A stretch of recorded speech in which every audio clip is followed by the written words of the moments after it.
दोस्तों नमस्कार, जय हिंद, वंदे मातरम। कक्षा 8वीं वाले सभी स्टूडेंट्स के लिए आ चुका है ऐसा पेपर जो कि आपकी एग्ज़ाम में 99% वेरी मोस्ट इम्पोर्टेंट साबित होने वाला है। बिना देर किए शुरुआत करते हैं हम हमारे प्रश्नों से।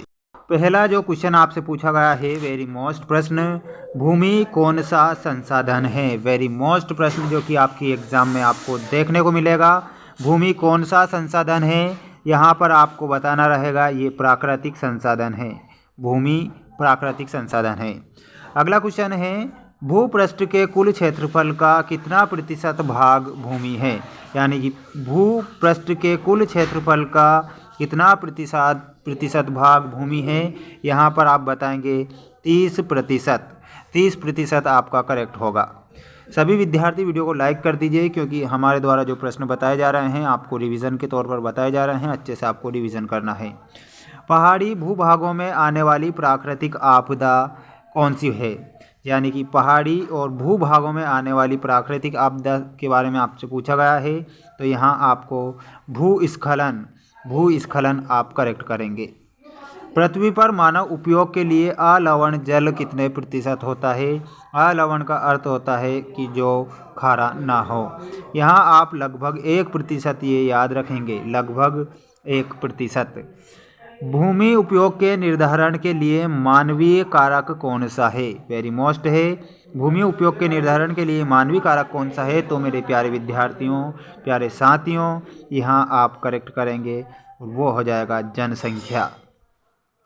स्वामित्व के आधार पर भूमि के कितने प्रकार होते हैं। स्वामित्व के आधार पर भूमि के आपको प्रकार बताना है, तो यहाँ आपका हो जाएगा 4 प्रकार।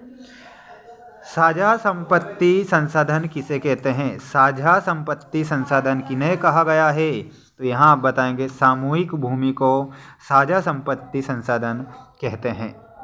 अगला क्वेश्चन आ चुका है आपकी स्क्रीन के सामने। सभी विद्यार्थी वीडियो को लाइक कर दीजिए, क्योंकि जो प्रश्न मैं बता रहा हूँ आपकी एग्जाम में पूछे जा सकते हैं। शैल, मलबा या ढाल से गिरने वाली मिट्टी के वृहत संचलन को क्या कहते हैं।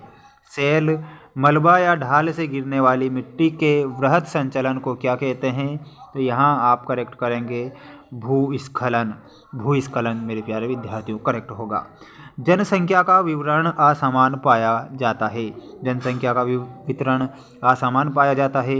यहाँ पर आप बताएंगे भूमि के भिन्न भिन्न लक्षणों के कारण, जलवायु के भिन्न भिन्न लक्षणों के कारण, तो ए और बी आपका दोनों सही हो जाएगा।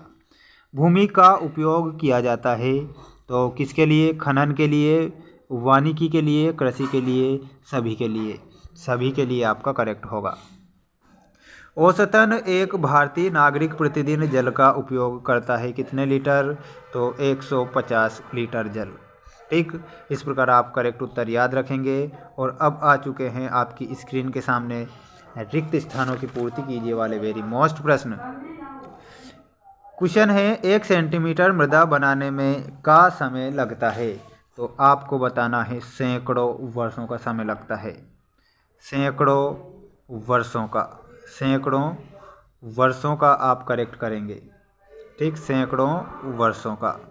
अगला है और क्वेश्चन, एक टपकता जल वर्ष में जल व्यर्थ करता है। यानी कि एक बूंद जल एक साल में तो 1200 लीटर जल व्यर्थ कर देता है।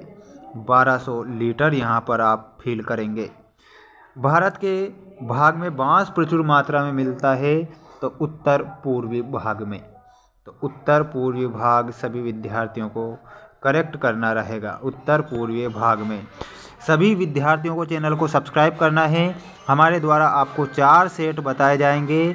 अगर आपने हमारे द्वारा बनाए गए 4 सेट पढ़ लिए तो कोई सा भी प्रश्न आपकी एग्ज़ाम से बाहर नहीं जाएगा। सभी को चैनल को सब्सक्राइब करना है। अब मिलते हैं हम नेक्स्ट सेट पेपर में, जो कि आपकी एग्ज़ाम में पूछा जाएगा। जय हिंद।